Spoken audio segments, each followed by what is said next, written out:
આકાશવાણી અમદાવાદ વડોદરા. હવે આપ સાંભળશો સમાચાર સમીક્ષા. આજનો વિષય છે વહીવટી માળખામાં સુધારા માટે 10 ભલામણો. લેખક છે હર્ષલ પંડ્યા. ગુજરાતમાં વહીવટી સુધારણા માટે રાજ્ય સરકારે 20મી ફેબ્રુઆરીના રોજ ગુજરાત વહીવટી સુધારણા પંચની રચના કરી હતી.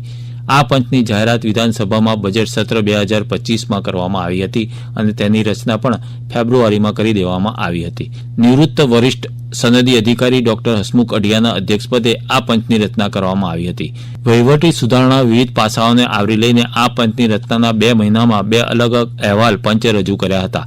રાજ્યના નાગરિકોને વધુને વધુ સુવિધાઓ સુગમતાઓ મળી રહે તે માટે સરકારની વિવિધ યોજનાઓની માહિતી છેવાડાના માનવી સુધી પહોંચી શકે અને આ યોજનાઓનો લાભ વાંછિતોને મળી રહે તે માટેની આ ભલામણો કરવામાં આવી હતી. આ ભલામણો અંગે વિસ્તૃત માહિતી આપી રહ્યા છે આકાશવાણી અમદાવાદના હેમાંગીની સોનારા. ડિજિટલ ટેકનોલોજીના ઉપયોગથી સરકાર તમારી દ્વારના ધ્યેય સાથે નાગરિક કેન્દ્રિત 10 જેટલી ભલામણ ગુજરાત વહીવટ સુધારણા પંચે કરી છે. પંચના બીજા અહેવાલમાં જાહેર સેવાઓની સરળ ઉપલબ્ધતામાં ટેકનોલોજીના વિનિયોગ પર વિશેષ ભાર મુકાયો છે. પંચ દ્વારા સરકારને કરવામાં આવેલી ભલામણો 10 ભલામણોમાં સરકારી વેબસાઇટ યુઝર ફ્રેન્ડલી બનાવી, શૈક્ષણિક સંસ્થાઓ સિવાયની સરકારી કચેરીઓ માટે કામકાજનો સમય સવારે 9:30 થી સાંજે 5:10 કરવો, સિટીઝન ચાર્ટર વધુ અસરકારક બનાવવું, તમામ સરકારી સેવાઓ એક જ જગ્યાએથી કોઈ પણ સરકારી સેવા કે યોજનાનો લાભ મળે, સરકારી પ્રમાણપત્રોનું વેરિફિકેશન ટેકનોલોજીના વિનિયોગથી થઈ શકે તેવી QR કોડ સહિતની વ્યવસ્થાઓ ગોઠવવી અને સોશિયલ મીડિયાનો વધુ અસરકારક ઉપયોગ થાય તેવી આજના સમયની માંગને અનુરૂપ ભલામણો કરવામાં આવી છે. આ ભલામણોના હેતુ સાથે વિસ્તૃત રીતે જાણીએ તો સુખદ નાગરિક અનુભવ માટે યુઝર ફ્રેન્ડલી સરકારી વેબસાઇટ્સ બનાવવાનું કારણ આપતા પંચે જણાવ્યું છે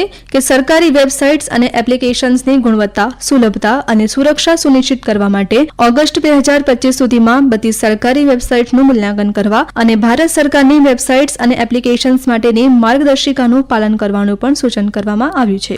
સરકારી યોજનાઓનો લાભ જરૂરિયાતમંદ સુધી પહોંચે તે માટે તમામ સરકારી સેવાઓ માટે સિંગલ સાઇન ઓન બનાવવાની ભલામણ પણ કરવામાં આવેલી છે, જેથી નાગરિકોને કોઈપણ સરકારી યોજના અથવા કાર્યક્રમનો લાભ એક જ જગ્યાએથી ઉપલબ્ધ થઈ શકે. આ અંગે વધુ માહિતી આપી રહ્યા છે આકાશવાણી અમદાવાદના હેમાંગીની સોનારા. આજે સરકારી યોજનાઓનો લાભ તેમજ સરકારી કામકાજમાં દસ્તાવેજોની ચકાસણી કરવી જરૂરી છે. દસ્તાવેજો આજની આધુનિક ટેકનોલોજીના ઉપયોગથી ચકાસી શકાય તેવી પણ જોગવાઈ અનુસરવા સરકારને અનુરોધ કરાયો છે, જેમાં સત્તાવાર પ્રમાણપત્રો, લાયસન્સ, મંજૂરીઓ અને અન્ય દસ્તાવેજોની અધિકૃતતા ચકાસવા માટે સરકારે ટેગ ઇનેબલ્ડ QR આધારિત પદ્ધતિ વિકસાવશે. રાજ્યના નાગરિકો પોતાની રજૂઆતો અસરકારક રીતે કરી શકે તે માટેની ભલામણ પંચ દ્વારા કરાઈ છે, જેમાં ફરિયાદ નિવારણ પ્લેટફોર્મને સંકલિત, નાગરિક કેન્દ્રિત અને વ્યાપક બનાવવા પણ સરકારને સૂચન કરાયું છે. હાલના સ્વાગત પ્લેટફોર્મને વધુ વ્યાપક બનાવીને સરકાર વિવિધ ફરિયાદ નિવારણ પદ્ધતિઓને એકીકૃત કરશે. આ એકીકૃત પ્લેટફોર્મ નાગરિકોને તેમની ફરિયાદો નોંધાવવા માટે બહુવિધ ચેનલો પ્રદાન કરશે. ઉદાહરણ તરીકે email, WhatsApp, phone calls, online portal વગેરે. અસરકારક જ્ઞાન વ્યવસ્થાપન દ્વારા સંસ્થાકીય જ્ઞાનને મજબૂત કરવાના આશય સાથે પંચે નોલેજ ટ્રાન્સફર પ્રોટોકોલ વિકસાવવાની પણ ભલામણ સરકારને કરી છે.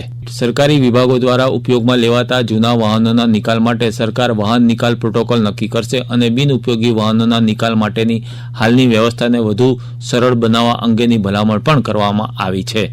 સત્તાવાર સોશિયલ મીડિયા એકાઉન્ટ્સના માધ્યમથી સરકાર દ્વારા કરવામાં આવતી રોજિંદી પ્રવૃત્તિઓ તેમજ સ્થાનિક સ્તરે વિવિધ યોજનાઓ, સક્સેસ સ્ટોરીને લગતા ઇન્ફોગ્રાફિક્સ, સમજૂતીવાળા વિડીયોઝ વગેરે જનતા સુધી સરળતાથી પહોંચે તે મુજબના પગલાં લે તેવી પણ ભલામણ કરવામાં આવી છે.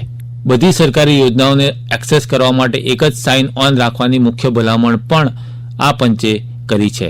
રાજ્ય સરકારના વિવિધ વિભાગોના કર્મયોગીઓ અને જાહેર જનતા પાસેથી વહીવટી સુધારણા સંદર્ભે પંચ દ્વારા તેના પ્રથમ અહેવાલમાં સૂચનો મંગાવવાની કરાયેલી ભલામણ સંદર્ભમાં અત્યાર સુધીમાં 2150થી વધુ પ્રતિભાવો અને ભલામણો પંચને મળ્યા બાદ મુખ્યમંત્રી ભૂપેન્દ્ર પટેલને આ બધી જ બાબતોને આવરી લેતો ગુજરાત વહીવટી સુધારણા પંચનો અહેવાલ રજૂ કરાયો હતો. આકાશવાણીના અમદાવાદ વડોદરા કેન્દ્ર પરથી આપ સાંભળી રહ્યા હતા સમાચાર સમીક્ષા. આજનો વિષય હતો વહીવટી માળખામાં સુધારા માટે સરકારને 10 ભલામણો કરાઈ. લેખન અને રજૂઆત હર્ષલ પંડ્યા દ્વારા કરવામાં આવી.